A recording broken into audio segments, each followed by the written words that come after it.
À titre d'exemple, nous allons maintenant voir comment on pourrait calculer le produit scalaire de deux vecteurs. Alors je vous rappelle que si j'ai deux vecteurs de Rn x et y, le produit scalaire de x, y, c'est ce qu'on note habituellement x.y, donc si je mets des flèches pour indiquer que c'est un vecteur, eh bien ce produit scalaire, c'est évidemment la somme sur toutes les composantes des vecteurs, donc somme de i égale à n, du produit des composantes xi, yi. Donc ça définit le produit scalaire. À partir du produit scalaire, on peut définir ce qu'on appelle la norme, et en l'occurrence ici, ce qu'on appelle la norme euclidienne. Donc la norme euclidienne, c'est quoi?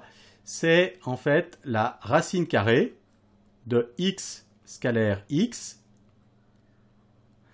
Donc c'est la racine carrée de la somme des carrés des composantes de x. À partir de là, je peux bien évidemment écrire mon algorithme produit scalaire.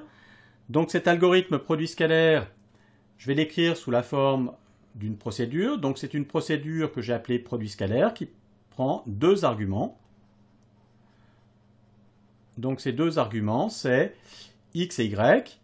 Je récupère la dimension de x qui doit être évidemment égale à celle de y, que j'appelle petit n. Pour calculer ce produit scalaire, c'est une somme, donc je crée une variable qui va me contenir cette somme que j'appelle scal, et je fais une boucle pour calculer de façon itérative cette valeur. Et la seule chose à noter, c'est que en algorithmique, eh bien, j'utilise un indice qui varie à partir de 0 et non pas à partir de 1 comme dans la notation mathématique. Donc c'est important de noter ça. Ici, l'indice i, je le fais varier de 0 jusqu'à n-1 pour avoir les n valeurs du tableau. Et x de i, ça représente en fait l'élément i plus 1 du tableau. X de 0 c'est le premier, x de n-1 c'est le dernier. Et je retourne en fait la valeur qui est calculée. Voilà, alors le programme Python correspondant, eh bien je l'écris sous la forme d'une fonction, donc ici c'est def, le nom de ma fonction, les deux arguments x, y de la fonction, et j'oublie pas le deux points pour indiquer en fait le début de la définition de la fonction. Ici, une petite documentation qui m'indique ce que fait la fonction. Donc là, ça calcule le produit scalaire. Je récupère en fait la dimension de x. Donc x.size. Et je fais ma boucle pour i in range de n. J'écris que scal, c'est scal plus x de i fois y de i. Et je retourne cette valeur-là. Pour l'utiliser, je crée deux vecteurs x et y aléatoires de dimension 2, par exemple. Et j'affiche la valeur de x, la valeur de y, le produit scalaire xy qui m'est donné par ma fonction, et juste pour valider et comparer, je vais comparer ma fonction à une fonction de la bibliothèque NumPy. Donc là, c'est la fonction produit scalaire dans NumPy.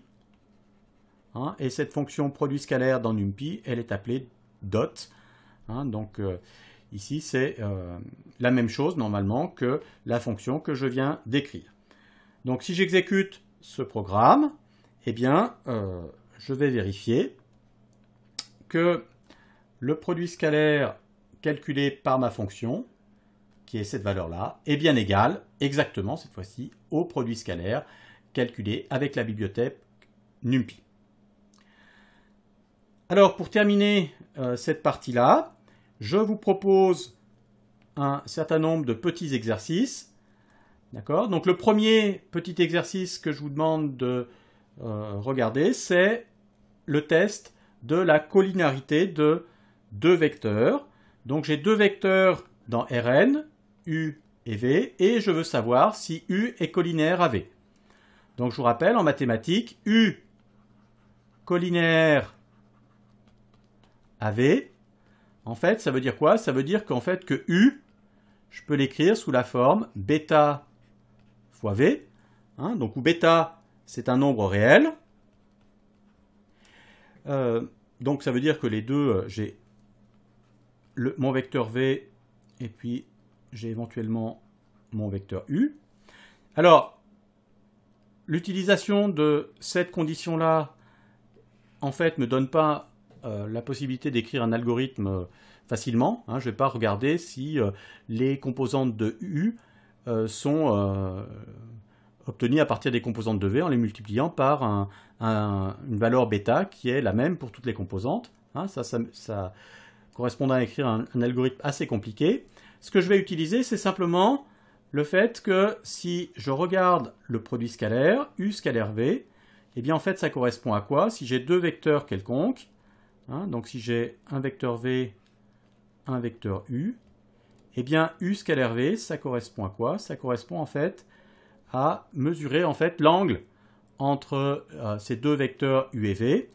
Et U scalaire V, en fait, on montre en mathématiques que c'est le cosinus de l'angle, hein, donc U scalaire V, c'est le cosinus de l'angle multiplié par la norme de U fois la norme de V.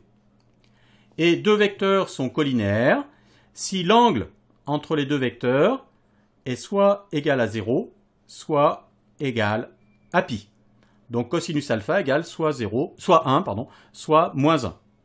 Donc une façon de vérifier que cosinus alpha vaut 1 ou moins 1, c'est de vérifier que, donc là ça veut dire que les vecteurs sont collinéaires, et donc une autre façon de l'écrire, c'est d'écrire que le produit UV doit être égal à U scalaire V en valeur absolue.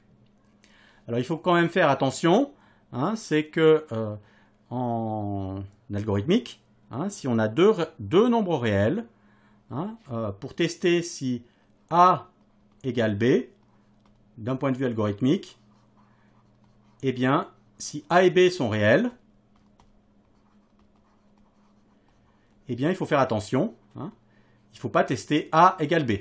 Hein, je vous laisse chercher ce qu'il faut faire. Hein, il ne faut surtout pas tester est-ce que A est égal à B. Hein, en particulier, ici, il ne faut pas tester est-ce que la norme de U fois la norme de V est égale à la valeur absolue de U fois V. Voilà donc pour ce premier petit exercice. Le deuxième exercice que je vous propose, c'est la normalisation d'un vecteur.